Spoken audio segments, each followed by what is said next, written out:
Assalamualaikum warahmatullahi wabarakatuh. Kami dari kelompok 3 ingin mempresentasikan materi ikatan kimia, yaitu ikatan logam.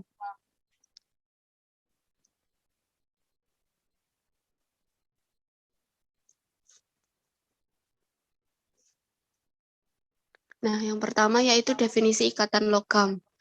Ikatan logam disebabkan oleh adanya elektron valensi suatu logam yang tidak terarah.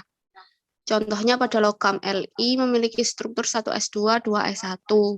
Nah, elektron 1s1, terdapat dalam orbital yang terarah, sedangkan 2s1 ini terdapat pada orbital tidak terarah.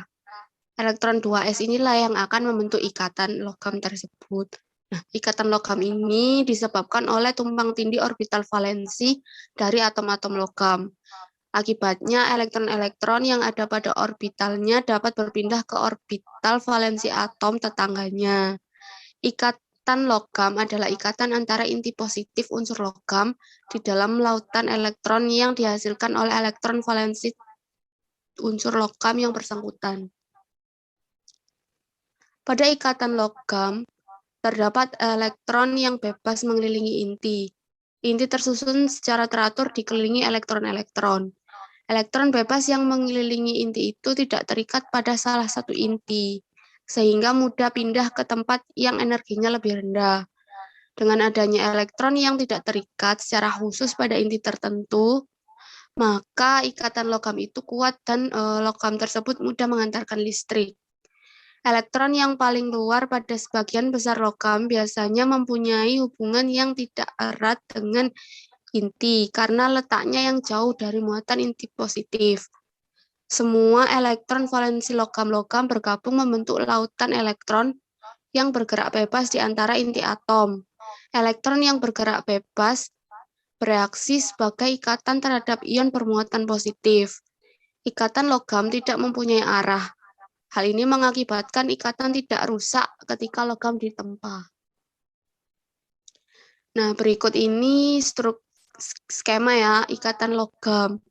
Nah, elektron valensi menjadi terdisosiasi dan dengan inti atom dan membentuk lautan elektron. Nah, contoh ikatan logam yaitu pada logam natrium yang memiliki konfigurasi 1s2, 2s2, 2p6, 3s1. Tiap atom natrium tersebut tersentuh oleh 8 atom natrium yang lainnya dan terjadi pembagian atau sharing antara 2 atom tengah dan orbital 3s di semua 8 atom yang lain.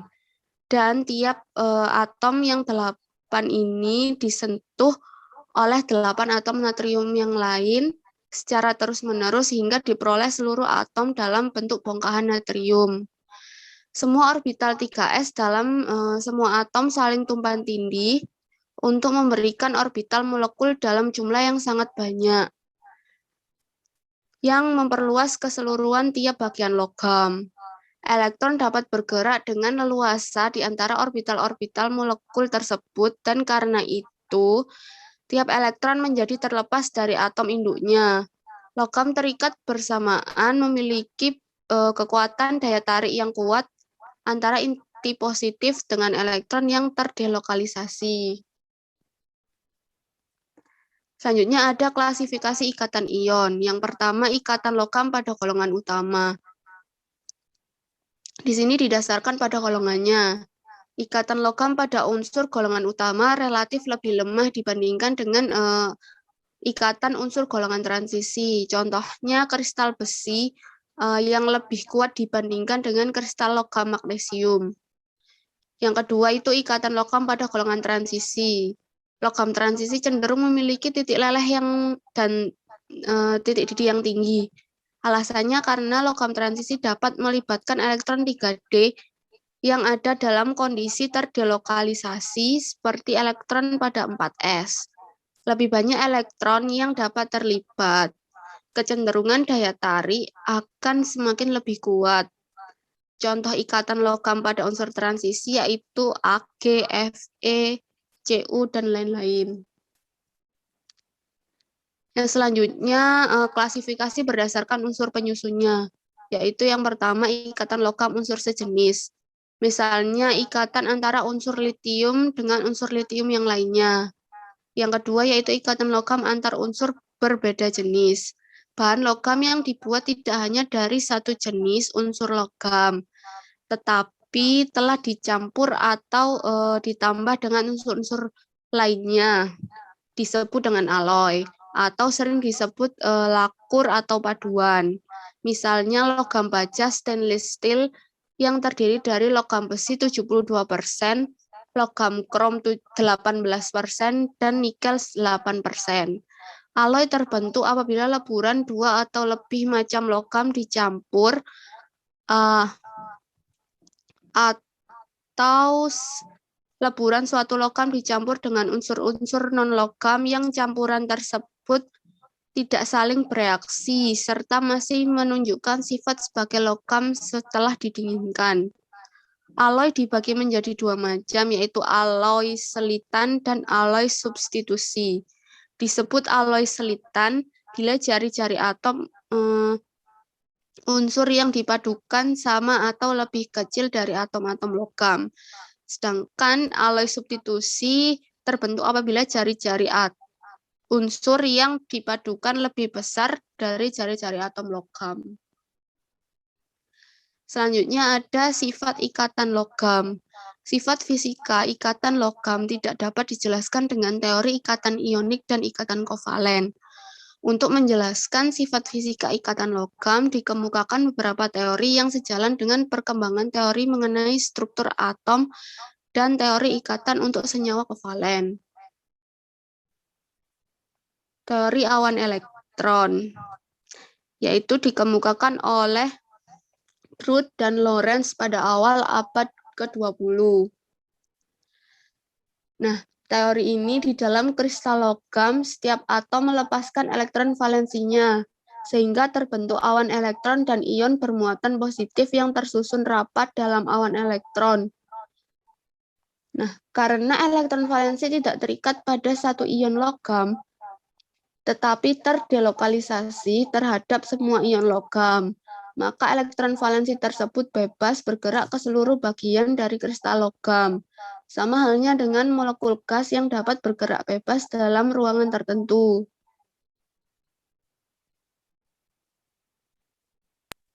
Contohnya, logam magnesium memiliki dua elektron valensi. Berdasarkan model awan elektron, logam magnesium dapat dianggap terdiri dari ion positif Mg2+, yang tersusun secara teratur, berulang, dan di sekitarnya terdapat awan atau lautan elektron yang dibentuk dari elektron valensi magnesium.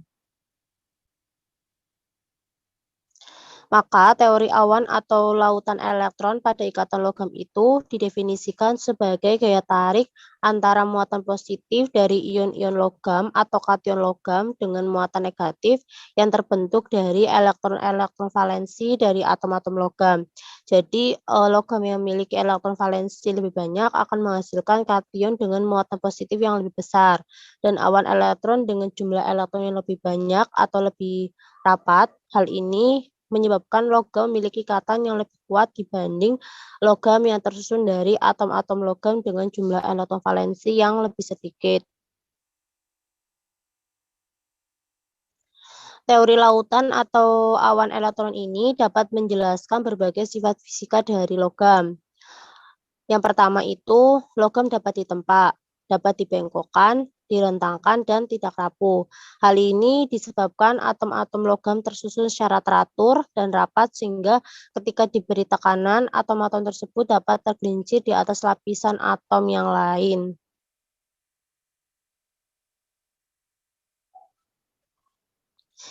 Yang kedua itu sifatnya mengkilap. Di dalam ikatan logam, terdapat elektron-elektron bebas. Sewaktu cahaya jatuh pada permukaan logam, maka elektron-elektron bebas akan menyerap energi cahaya tersebut. Elektron-elektron akan melepas kembali energi tersebut dalam bentuk radiasi elektromagnetik dengan frekuensi yang sama dengan frekuensi cahaya awal.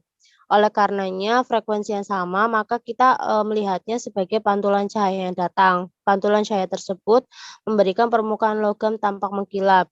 Bila cahaya tampak jatuh pada permukaan logam, sebagai elektron valensi yang mudah bergerak tersebut akan tereksitasi. Ketika elektron yang tereksitasi tersebut kembali kepada keadaan dasarnya, maka energi cahaya dengan panjang gelombang tertentu akan dipancarkan kembali. Peristiwa ini dapat menimbulkan sifat kilap yang khas pada logam.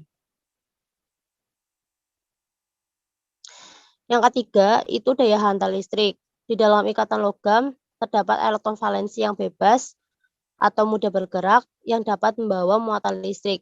Jika diberi suatu beda tegangan, maka elektron-elektron ini akan bergerak dari kutub negatif menjadi kutub positif. Yang keempat, daya hantar panas. Elektron-elektron yang bergerak bebas di dalam kristal logam memiliki energi kinetik. Jika dipanaskan, elektron-elektron akan memperoleh energi kinetik yang cukup untuk dapat bergerak atau bervibrasi dengan cepat. Dalam pergerakannya, elektron-elektron tersebut akan bertumbukan dengan elektron-elektron lainnya. Hal ini menyebabkan terjadinya transfer energi dari bagian bersuhu tinggi ke bagian yang bersuhu rendah. Yang kelima, titik lele dan titik-titiknya tinggi. Pada logam, ikatan logam ini tidak sepenuhnya putus sampai logam mendidih. Ini menunjukkan bahwa ikatan logam memiliki titik-titik yang tinggi. Hal ini dikarenakan atom-atom logam terikat oleh ikatan logam yang kuat. Untuk mengatasi ikatan tersebut, diperlukan energi dalam jumlah yang besar. Teori pita dikembangkan pada tahun 1970 mempergunakan teori orbital molekul. Ikatan logam mudah dipahami dengan memberi teori orbital molekul ini. Misalnya pada logam Li memiliki susunan elektron 1s2, 2s1. Elektron 1s2 terdapat dalam orbital yang terarah atau localized, sedangkan elektron dalam 2s1 terdapat pada orbital tidak terarah atau delocalized. Elektron 2s inilah yang akan membentuk ikatan. Bila dua atom Li mendekat, orbital atom 2s akan bergabung dengan orbital atom 2s dari atom lain membentuk dua orbital molekul, yaitu orbital molekul bonding dan antibonding. Bila ketiga mendekat, terbentuk 3 orbital molekul, dan seterusnya. Jadi jumlah molekul sama dengan jumlah atomnya. Bila N atom litium bersatu, terbentuk N orbital molekul dengan energi berbeda-beda yang membentuk pita energi dengan distribusi energi yang kontinu. Dalam litium, elektron-elektron yang berasal dari orbital 2s, kedua atom Li akan menempati orbital molekul bonding. Sedangkan pada orbital molekul antibonding tidak terdapat elektron. Pada pembentukan molekul Li3 terdapat satu orbital molekul bonding yang berisi 2 elektron. Satu orbital molekul non-bonding di mana terdapat sebuah elektron dan satu orbital molekul antibonding yang masih kosong. Pada pembentukan molekul Li4 terdapat 2 orbital molekul bonding yang masing-masing berisi 2 elektron dan 2 orbital molekul antibonding yang masih kosong. Proses ini dapat diperluas ke atom yang ke N, meliputi seluruh atom dalam kristal Li. Hal ini mengakibatkan dihasilkan orbital molekul sejumlah N yang mempunyai perbedaan energi. Sebagai akibatnya adalah bahwa N atom Li yang terdapat dalam isi kristalnya akan membentuk N/2 orbital molekul bonding dan N/2 orbital molekul antibonding. N/2 orbital molekul bonding yang terjadi mempunyai tingkat energi yang hampir sama dan menempati ruang yang sangat berdekatan sehingga menjadi kontinu. Baik kelompok orbital molekul antibonding maupun kelompok orbital bonding, yaitu kontinu tersebut akan berupa pita. Pita terbentuk bila orbital 2s pada atom Li membentuk orbital molekul. Bagian dari pita 2s, di mana terdapat elektron valensi disebut pita valensi, dan tingkat energi tertinggi pada pita valensi disebut energi Fermi EF. Di bagian atas tingkat Fermi terdapat tingkat-tingkat energi yang masih kosong, yang disebut pita konduksi karena elektron dapat mengalir melalui pita orbital molekul tersebut. Konduktor tidak terdapat kesenjangan antara pita konduksi dengan pita konduksi, sehingga karena tambahan energi yang cukup kecil, elektron-elektron valensi dapat berpindah ke pita konduksi dan arus mengalir melalui konduktor. Pada logam semikonduktor terdapat kesenjangan antara pita valensi dan pita konduksi sedemikian rupa, sehingga hanya elektron-elektron yang mempunyai energi memadai saja yang dapat berpindah ke pita konduksi. Pada isolator terdapat kesenjangan antara pita valensi dan pita konduksi yang besar, sehingga energi yang ditimbulkan medan listrik tidak dapat menghasilkan elektron yang tidak mempunyai energi yang memadai untuk dapat berpindah ke pita konduksi, dapat menghantarkan arus listrik.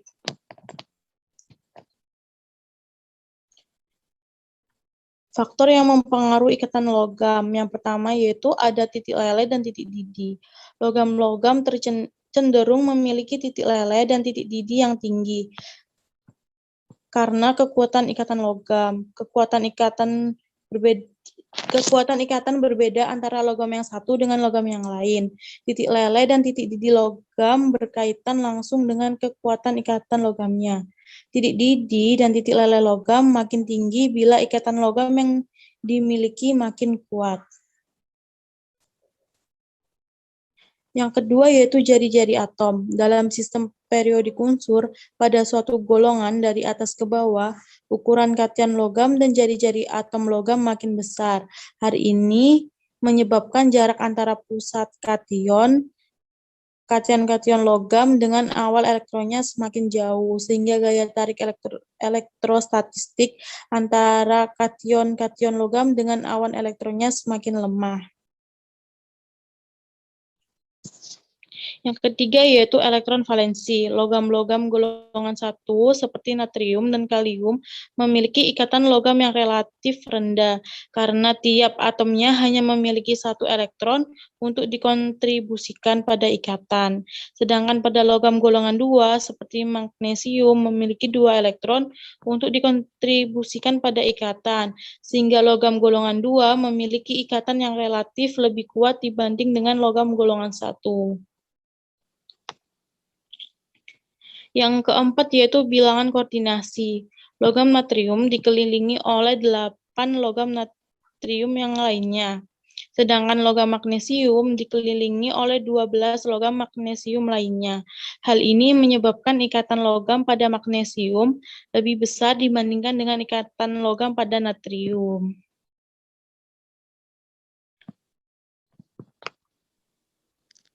Ya, sekian presentasi dari kelompok kami.